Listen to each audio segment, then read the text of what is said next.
Raza Normando, curiosidades de la raza. Esta raza tiene su origen en Normandía.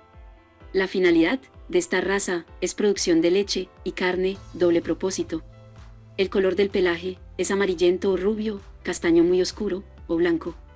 La edad al primer parto se presenta a los 28 meses. El intervalo entre partos es de 400 días. En temas de longevidad, puede vivir fácilmente 14 años. La pubertad se presenta a los 18 meses. La ganancia de peso diario es de 550 a 900 gramos. Las vacas pesan en promedio 500 kilos.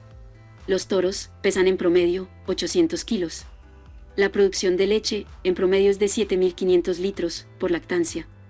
Las vacas normando pueden tener una cría al año sin dificultad. La gestación dura en promedio 286 días. Tiene una rápida recuperación después del parto. El índice de preñez es bastante alto. En producción de carne, proporciona canales pesados, abundante masa muscular y bien conformados. La carne es de buena calidad, presenta buen marmóreo. Es una raza doble propósito por excelencia, tiene buena capacidad abdominal y torácica, línea superior, recta y muscular, posee una ubre bien equilibrada. Esta raza presenta pezones adecuados para el ordeño mecánico.